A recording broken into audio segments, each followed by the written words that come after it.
for not acknowledging my step-grandchildren when their mothers, my stepdaughters, made it clear I was no family of theirs.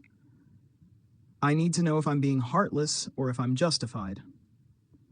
Sorry for the long post. I, F52, am married to my husband. Let's call him Mark M57, fake name. I have 3 children with my husband and 3 stepchildren from my husband's previous marriage. My husband's previous wife died in childbirth, leaving him with 2 daughters, Eva, now 38, and Lisa, 36, as well as my stepson, Michael, 27, all fake names for privacy. Michael is my son through and through, but my stepdaughters never acknowledged me in any capacity. On a good day, I was simply the woman married to their dad. On a normal day, I don't exist. And on bad days, I was the pick-me girl who tried but failed to replace their mom. They went low contact with my husband when they left for their respective colleges, and no contact with me. A behavior that was encouraged, and I'd say heavily influenced by their maternal grandparents. They came back into my husband's life when Lisa was getting married, with demands that he pay for her wedding and house, something he agreed to and later did for Eva as well. I felt like they were just using my husband, but I didn't say anything about that, as I saw how happy he was to have them back, especially after being devastated when they ignored him for so long.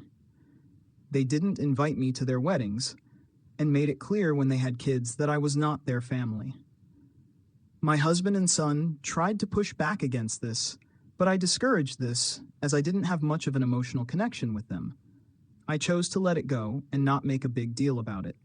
They rejected me enough as teens, and I said nothing because I didn't want it to come across as if I'm forcing myself on them. But I definitely don't need to stomach that behavior from them as adults. We continued on like this for a couple of years, but things changed when Michael and my other son Tyler got married and had their kids. My daughters-in-law involved me with everything in their lives, including their children's births. As a result, I'm very close to them and their kids. I only see Lisa and Eva's children at family gatherings and have no relationship or emotional connection to them whatsoever. Lisa and Eva have recently started a campaign against me to extended family members about my extreme favoritism towards my grandkids and lack of effort towards their kids. Honestly, I'm not bothered, and they aren't lying. My grandkids from my 2 sons are highly favored by me. They can never confront me as we almost never talk beyond hellos, how are yous, and byes. But they've also tried to involve my sons and their wives in this mess. Michael and his wife were there when the wedding fiasco went down, so they aren't buying into this nonsense. Tyler is unbothered as their treatment of me also extended to him and my other 2 children. His wife is loyal to me, but feels very sorry for the children involved. My husband has made it clear that he will not force me to do anything I don't want to do. The same way he didn't force them to involve or include me in their lives or that of their kids. Family members are very vocal about their disapproval of my behavior. But I don't treat those kids bad. I'm hardly ever around them. When I am, very polite towards them. I don't initiate hugs, as I do want to overstep, but I return when they are given. I buy gifts for them at Christmas just like I do with every other child. When together, I include them in any activities I do with my other grandkids as I don't want them to feel left out. I treat them all equally during those moments. I just don't go out of my way to involve myself in their day-to-day lives like I do with my other grandkids. And honestly, I'm totally unbothered by Lisa and Eva's campaign against me. I feel like they made it a point to rejected me and also rejected me on behalf of their kids. And that's why I'm not close to them.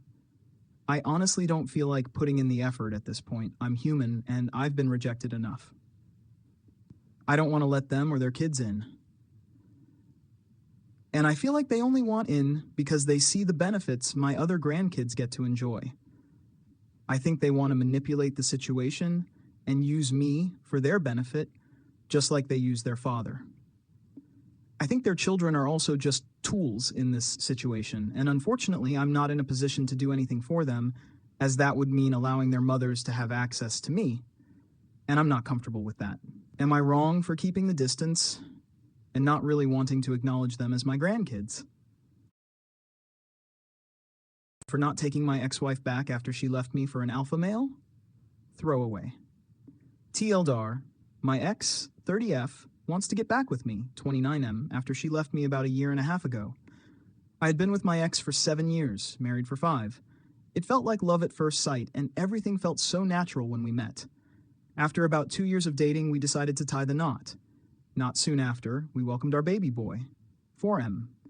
He was a pandemic baby, so my wife ended up quitting her job, while I continued working as a line cook and started doing Uber Eats on the side. After things went a bit back to normal, my wife told me she doesn't want to be one of those women who lose their passion after settling down. So she went back to finish law school and take her bar.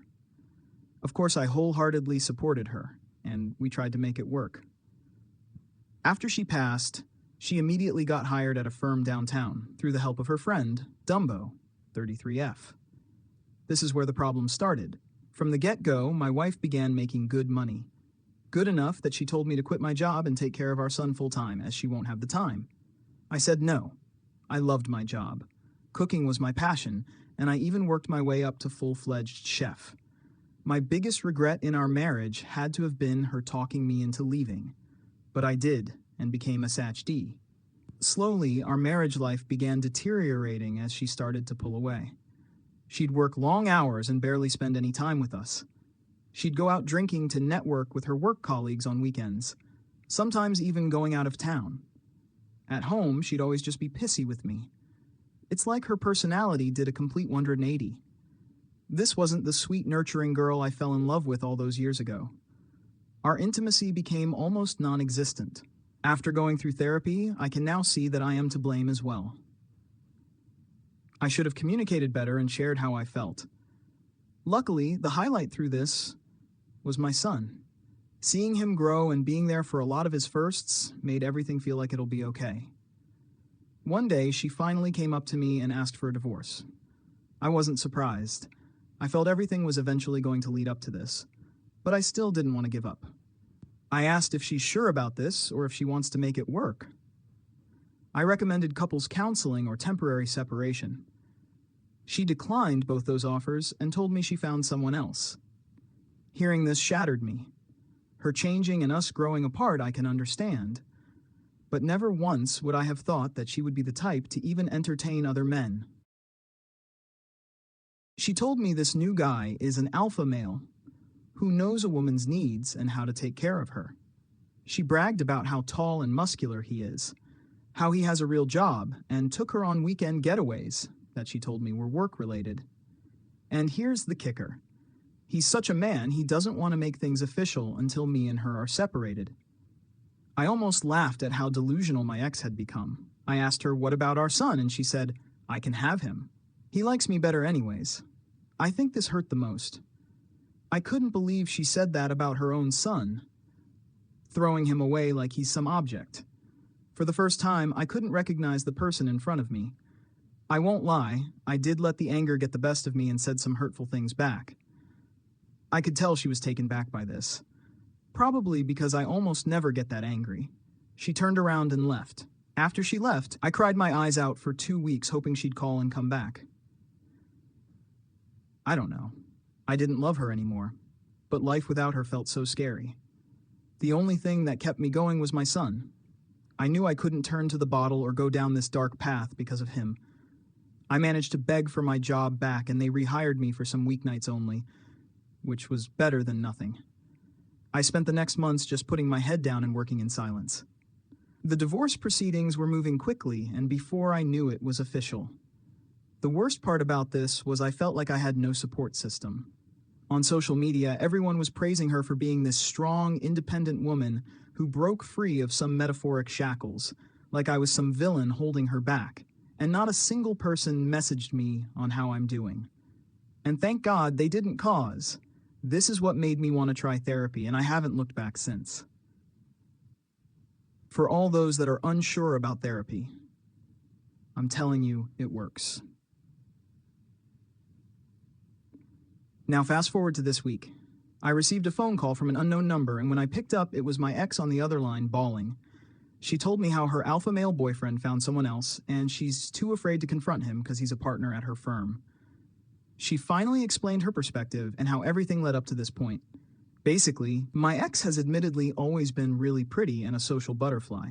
After she had our son and the pandemic hit, she felt ugly and insecure, even if I told her she was pretty. So I guess when she got her job, she got the validation she wanted. Of course, feeding into these delusions was Dumbo, who recently had divorced her husband and poisoned my ex's thoughts with how I'm a failure as a man, how my ex is way prettier than me, and she deserves someone of her standards.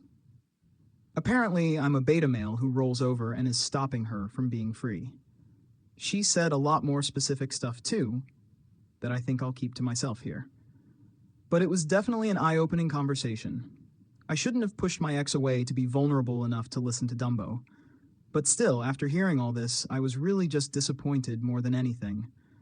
That she would be stupid enough to throw everything away on some whim and peer pressure. My ex asked me if we can try again. She told me how much she misses me and how she took me and all I did for her for granted. For example, I always made her lunch in the morning, made sure she's up to date with her pills, and so on. She misses those little things. I admit to telling her that I missed her too, and I know our son does for sure. But she did make every decision herself. And what if things worked out with the other guy? I'm not some consolation prize she can come running back to. She cried and told me that she wanted me back a week after she left, but was too prideful to call. I firmly told her no and hung up. Since then, my phone's been blowing up from friends and family that I'm heartless, that my wife was vulnerable and taken advantage of, and instead of picking up the pieces and helping her, I'm leaving her to fend for herself. NGL, that message hurt the most. I respect her father a lot, so I heard him out. He wants me to come over for a resolution/intervention this weekend and bring my son.